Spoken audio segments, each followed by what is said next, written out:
Hello, it's Tom from Tweeble, and today I'm going to be continuing my tutorial on basic HTML. Today I want to go over some attributes. So let's get to it. So, on the body tag, there's quite a few attributes, but probably the main one used for basic HTML is the BG color tag, which I shown when I was talking about hexadecimal color in my earlier tutorial. You can use hexadecimal colors, or you can use string colors like violet, red, blue, yellow. I really like the violet though. It kind of looks like a pink, but I don't really care. So next we are going to look into some text distortion, or the changing of attributes of text. So I could easily put text in there, but I want to be a little bit more fancy than that. This is some sample text. I'll just put that in there. You see it comes in a very default black, unappealing way. The first tag I'm going to talk about is the center tag. Now, there's many other ways to center something, especially with CSS, even with JavaScript, but this is the most basic, simple way to do it, and I still use it, even me knowing advanced HTML all the time. So we'll just center this here. Center. And as you see, I stretch this, and it moves, and it stays centered. Okay. And now, once we have it there, how about we color the font? So to color a font, or create a font, because it's going to be a different font than it is now, because the color is going to be different, we use something called a font tag. It's not this language. It's so nice. HTML. It is nice to you. It's not some complicated, distorted way. All you have to know is open the greater than, less than, around your keywords, and your keywords are simple. That's the thing. Keyword font for changing the attributes of a font. Keyword center for centering stuff. Keyword body. Oh, I guess that one's a little bit out there, but who knows. So let's go in here, and when we're changing a font, color of a font, it's really simple. You just put color. And we'll just go in here, and then again we could use a string value, or such as white, but I'm going to use a little bit of hexadecimal, maybe a little bit of mix in here.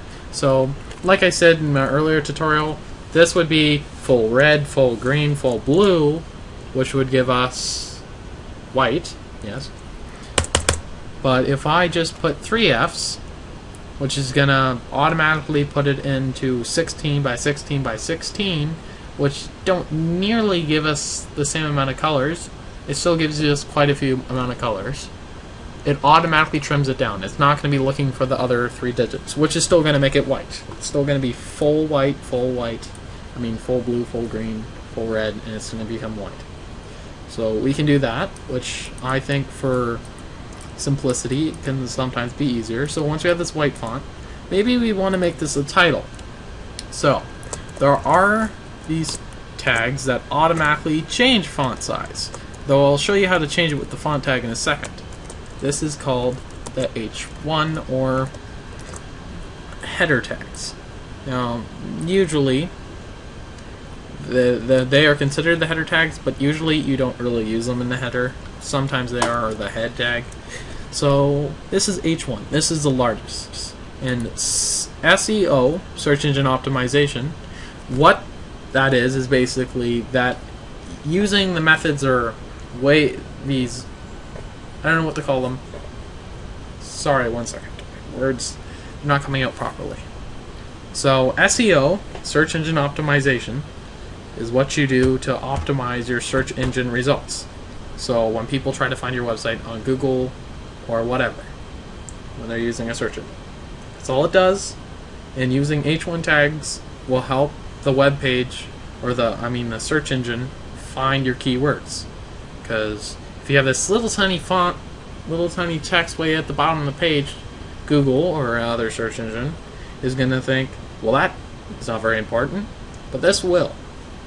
So advanced search engines like Google that really index your website will use the font tags, but they also are looking for the H1 tags. So there are different H1s, like if you see H1, there's also H2. So we'll go down to H2, and you'll get a variety of sizes. Now, I usually stick to using the font tag for certain reasons, such as, I'll just go back, Control Z. Okay, I'll just go down, I forgot to close this one, and I'll just put some font under here. So I'll put, this is a tutorial by Depleable. Save that, refresh. And you see how you have this large space, this almost like another thing I want to come to, a break line. Break line, all it does is a space down. If I put a whole bunch of spaces in here, it's not going to count them. So I put a break line. Save this, and it spaces down. Break line, all it does is break the line. Now, using this H1 system, it puts basically an extra break line under there, which in a lot of cases you don't want a whole bunch of empty space on your web page. It's not appealing, and it can make it really hard to space out content.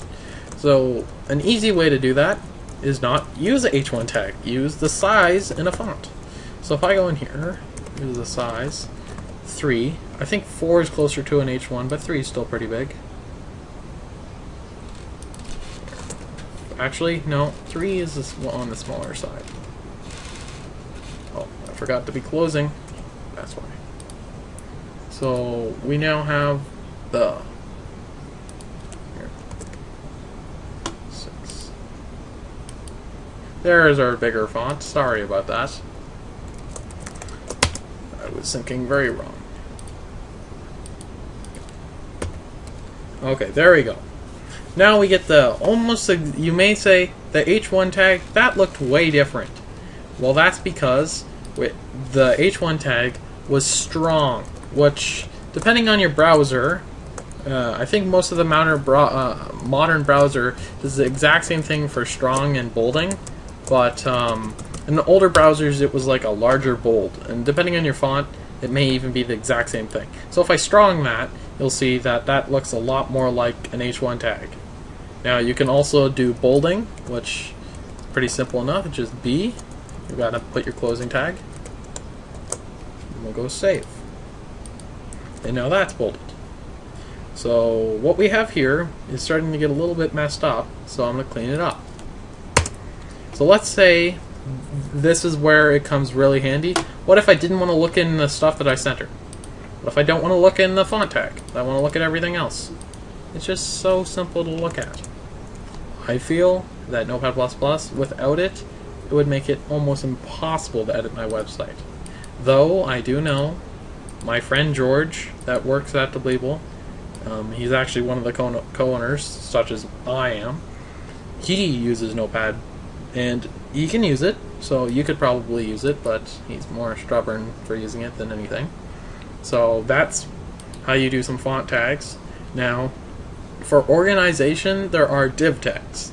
Now, a div tag is usually for JavaScript and CSS to be applied onto it, and it's usually not for basic HTML. Usually you would use a table for that, but I think you can probably handle it. So let's say I wanted to put this in a div tag. So we'll put everything in a div tag. Now a div tag is like the body tag. It can have a background color. So I can go up here and I can say BG color equals, and we'll put red. Save this, put it in. Yes, I forgot.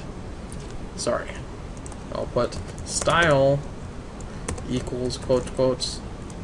This is a little bit slightly more on the advanced side when it comes to styling, but is nowhere in shape difficult. It's a little bit of CSS in here, but it's not hard. So I really don't want to confuse you, but when it's using CSS or in a style tag, it's called background. It's just called background. You don't need to really specify that it's a color, and then use a quote, and then a semicolon, which we'll learn more about in my CSS tutorials, which then makes it red. Now, see how this was a little bit harder than when you're using a div tag? I mean, when you're using a body tag, or a table, I guess, is another way to do what I just did. It's a little bit more difficult using a div tag, and that's why that one, I would consider that under dynamic HTML, which is, I wouldn't say advanced, but it's more moderate. It's more moderate for those people that want to go a little bit extra. And you can also do a lot more on there, and we will get to that in our more advanced tutorials, but right now I want to focus on the more basic things. So I'm just showing you that there are different ways to do it, and many things there are on a computer, but that is one of the harder ways. So what I want you to take away, I am wrapping up this tutorial, I don't want it to get too long. What I want you to take away from this tutorial is that, again, everything has attributes and values, but mainly that the font can be used a lot for changing the font on your website. The main content on a website is not photos, it's not games, it's not video, it is text. And you really need to work to that for, if you want your website to get found, you really need to stick to that. Now, if your website is about tutorials, like my website, it's about video tutorials. What we have to do is we have to have descriptions, we had to have download links. User content is really awesome. You can have users post comments that get search indexed. That shows up as more content. If you have descriptions, titles, download links, about us, that all adds up. But that's text content, and that's what search engines, robots, everybody that ranks your website, they're going to look at the text content first, not what you're actually trying to produce. And that's the sad thing about today, but that's where we're at now. But more advanced things are coming out, like the new Google Penguin bot is a little bit more advanced, looking into Flash and otherwise. But other than that, all I want you to take away is text is key, the font size is useful, strong for bolding, B for bolding, and then the break line's also really nice. And so the next tutorial, I'm going to be starting up the project, and you'll hear more about that in the next tutorial.